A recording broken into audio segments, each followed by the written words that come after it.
everybody. Welcome back to another episode of your Circle of Influence podcast. I'm your co-host, Dr. Monica Ogando. And I'm Amy Walker, and we are so excited that you're here with us today to talk about one of my favorite things. Listen, there are some episodes where we are both running off at the mouth.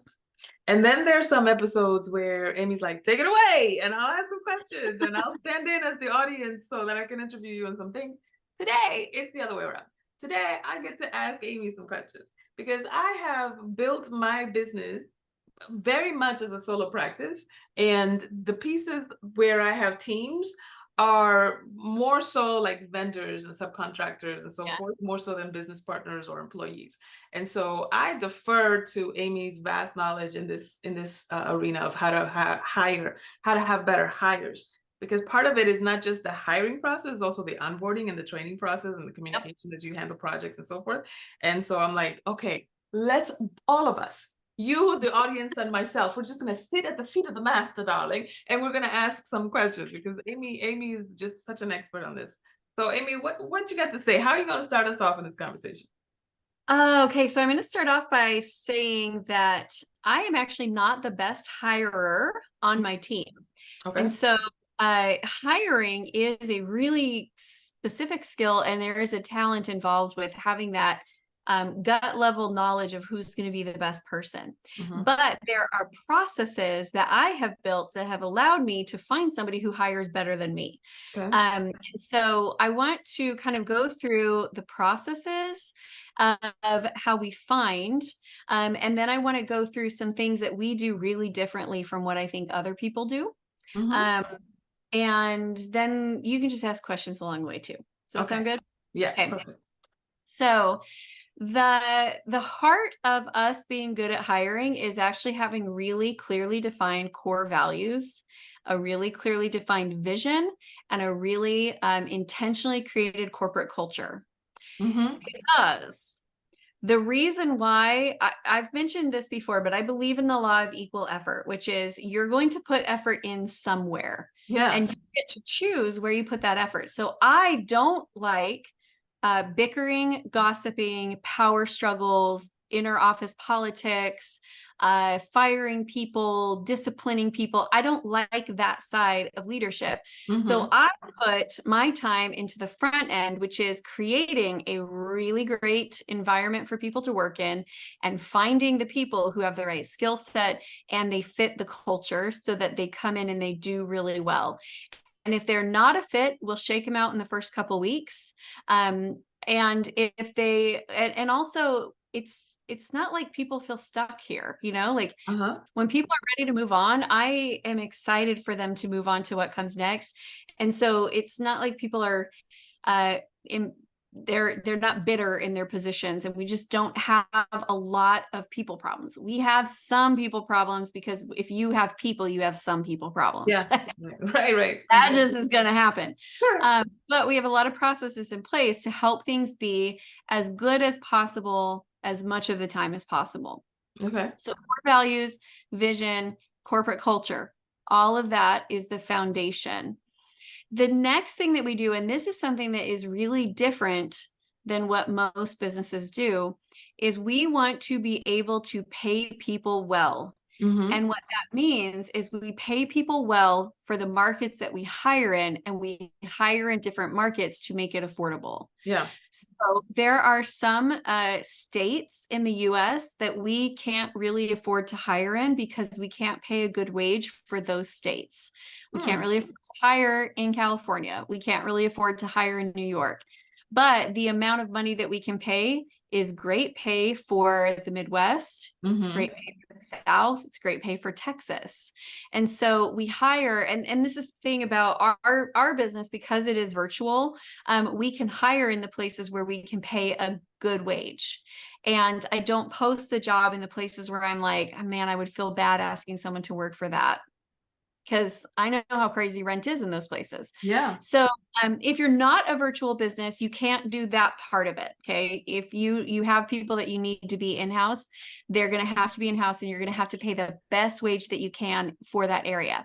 Now, on the flip side of that, though, you also have the international hiring market, where again, I pay a great wage for where I'm hiring, Mhm. but it's like significantly less than what we're hiring here. So I love hiring in the Philippines.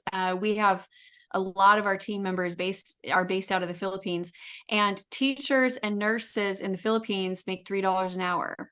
Wow.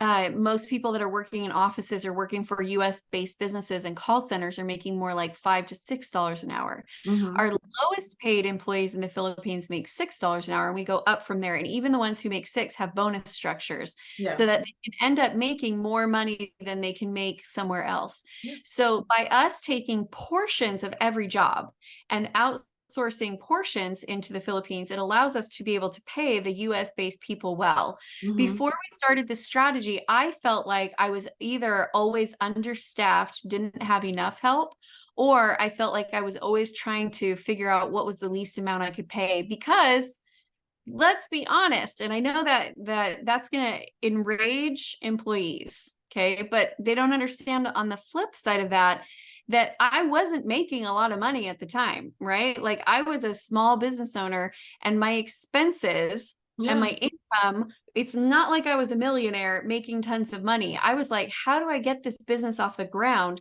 How do I get the help that I need? And there have been times over the years when I've paid everybody else's payroll and not paid myself. And that has Mhm. happened multiple times. And for the vast majority of small business owners that have teams, that's the case. They're Yeah. going to pay you before they pay themselves. They pay So themselves. this is a strategy that's not about, because it's always interesting. I get people who are like, I can't believe you're taking jobs away from the USA. I'm like, no, I'm creating more jobs in the USA than I had before. Mhm. And I'm paying more than I was before. And I'm also just an issue. I had a humanitarian that reached out to me recently because she knows I hire so much in the Philippines. And she said, here's something that's going on that I want your feedback on. Women are leaving the Philippines to go to Hong Kong. And these are people who are well trained, well educated, and they're going into like the hospitality, housekeeping industry. They're basically living like slaves. They're oftentimes facing sexual abuse. They're oftentimes sleeping on the floor, and they don't have a way to be able to get back home because there's no jobs. And I was like, you're kidding. Mhm. So this is who we're creating great jobs for, right? Like Right. moms not having to leave their families. Yeah. So to me, I view this as a win all around, because it allows you to be able to get more help in your business so you can create more sales, so you can create more jobs, and everybody is getting paid well for the market in which they work. Yeah. So I love this strategy. I wish more people would adopt it. I wish more people would do it. And something I'm hoping we can actually start a foundation around is educating US based businesses who need that help to then hire, because there are nonprofits who are willing to train more people overseas. They just don't know how to get them the jobs here. I'm like, ugh, I feel like Mhm. this is a fixable problem. I don't have all the Yeah. answers yet, but I Yeah. feel like it's a fixable problem. So that's something that we do differently. Now, when it comes to the interview process, and Monica, feel free to interject because I could talk about this for days. But when it comes to the interview process, you need to hire slow, and slow down that process. Too often we're like, I need some help and I need it right now. And so we take the first person with a pulse and a, like positive, Yeah. resume or recommendation or referral or something, and we actually need to go through multiple phases of the interview process. So the first interview that I do, I am looking for, are they a skills fit and are they a culture fit? Mhm. So it's really easy to tell quickly, like if someone's just not a skill fit, great. The culture fit is the part that's a little bit more important and is a little bit harder. Like, are they going to mesh well with our core values? Are they going to mesh well with our culture? And are they going to work well with the team? Mm. And so I have questions that I ask that are really designed to see, like, are they going to fit with our core values? For example, one of our core values is around collaboration. It's actually stated that personal accountability plus collective collaboration equals an unstoppable team. That's our core Ooh, value. say it again. Say it again. It's personal accountability plus Yeah. collective collaboration equals an unstoppable team. I love it. So I have questions that I ask in the interview to gauge how well they take accountability. I also have questions to gauge how open they are to collaboration. So I got blasted for this on a social media post once, but I put in there that one of my red flags is if I ask someone to share their ideas during the interview and they won't share ideas and they're like, sorry, I don't give ideas for free. That to me is a major red flag because it tells me they struggle with freely collaborating. Maybe they've had their ideas stolen in the past. Maybe they've had bosses who took advantage. I don't know what the backstory is, but I know that they're going to struggle in our collaborative environment where we share ideas right and left. And we're less concerned with who gets credit. We're more concerned with winning together. So it wouldn't be a fit. They would struggle in our environment. So I'm probing for that culture fit really a lot in that first interview. And then we come back and we do a skills assessment. So we take our top candidates and we figure out who are the people who are great culture fit and we think they're a great skills fit, and then we test the skills. And so if I'm hiring video editors, I'm going to give them each videos to edit and pay them to edit them, but then I'm going to hire the one who does the best job on the project. Now I can't always do that. Sometimes it works and sometimes it doesn't. Sometimes, like if I'm hiring somebody that's going to be an admin assistant and I need to make sure that they can learn how to use our CRM, we'll do a working interview where we have them come in and we show them how to do tasks, and then we have them do the tasks and we watch them do it through screen share. And then we see like how well do they pick up those processes and those nuances. If I'm hiring a salesperson, we're getting on a call and we're doing role play of sales calls. If I'm hiring a business coach, I'm going to give them client case studies, and I'm going to say, what would be your strategy for this person? How would you coach them? How would you work through that? And so whenever possible, I'll pay them for that time. And when it's just a second interview, then it's just a second interview. And people have second interviews all the time. And they don't get paid for them. So I don't feel bad about that. But that process of hiring more slowly, it helps me to really understand who this person is, helps us get to know them a little bit better, because this is one of my core beliefs, that I am more concerned with the outcome than I am with being right. So everybody can succeed given the right context. I can't create the context for everybody to succeed, but if you come into my business, I am willing to deal with you differently than you, and I'm willing to talk to you differently than I talk to you, because it's less about me showing up and being like, but this is just who I am. And it's more me going, what does this person need to be successful? I have one who really loves like emotional connection, like me taking a minute to write her a note and tell her how much we appreciate and love her goes so far. I have another one who appreciates, leadership opportunities. So giving her leadership opportunities and a chance to take charge really helps. I've got another one who's like, I want money, bonuses really helps. And you know what? They're all equally happy. And so figuring out that and taking that time in the beginning to really understand who your people are and how they need to be led, and making sure that you're passing this skill on to your managers, because not everyone in the team directly reports to me. A big portion of the team, how they hear from me is once a week when I go in and I do celebrations and shout outs for all the good work that I'm hearing about. And when I announce who's the team member of the month, and when we do our semi-annual coordination calls, there's a big part of the team that's where they see me, and they're not interfacing with me on a regular basis. And so I get to create those systems and processes so that then I can pass them on to other people.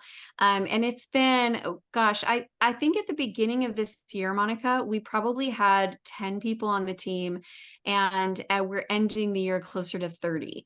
So we've grown a lot this year. And one of the things that I'm like, wowza, is that it held up. Like what we were doing with 10 held up with 30, and it's working, and it doesn't require me to be the one who's moving it all forward. So that's a testament to the sustainability of your processes too, because it's like if you have to reinvent the wheel every time you get to a next level, it wasn't a wheel. And there was part of me that was like, is this a wheel, or is it just a hypothesis that I think is a wheel? So to see it like roll, I'm like, okay, like we got something. You said something that I think is very important, and that is to get clear on what is a good way to compensate and to incentivize whoever's on your team, because it's kind of like how we have the 5 love languages, right? And some people love words of affirmation and they love being publicly recognized. And then there are some others that's like, no, can I just get a check? I'll say those are the gifts people, right? So the monetary reward is what incentivizes them, right? And then there are some folks that's like, no, I want to grow, I want to the promotion, the increased responsibility, and so forth. And so for those folks, quality time probably is their love language. And so when you understand what incentivizes and motivates the people that are on your team, or the people that you would like to have on your team, then you can design a hiring process and an onboarding and a training and a mobility and promotion process that allows people to feel like they're being celebrated where they want to be celebrated, and where you're using their gifts and skills. One thing that I'll add to this is you do all of it for everybody, and you watch as like the sunflower orienting itself towards the sun. Yeah. It's like you have all the things available and the person just goes, that's my thing. Yes. And you're like, I see you, I got it. And so it's not as hard as it sounds to give people what they need. You create an emotionally healthy growth environment where people feel appreciated. And then you watch where people start to turn towards, and you apologize when you're wrong, and you claim your weakness, and you try to do better when you show up in the less great version of yourself, because there are people on my team who have seen me show up in the less great version of myself. But the reason why they've stuck with me is because I don't fight for my rightness when I'm showing up in my weakness. So you can work through those things. So the good people processes, it's not going to diminish the people problems, but the good people processes makes it so you move through the problems and you come together more loyal and more strong on the other side. Yeah, good stuff. I told y'all I was going to stand in and be an interviewer for you. I told you that she's got the nuggets. Thank you, Amy, for all of those nuggets that you dropped on us, all the wisdom. And I would love to hear, we both would love to hear your comments, your questions, your challenges, your feedback as to what we shared today and in any other episode. Feel free to leave us a comment down below. And of course, as always, reach out to us. We're on Instagram, Amy Walker Coach for Amy, and Monica Ogando for myself. Thank you, everybody, for being here. We so appreciate you. See you next time. Bye.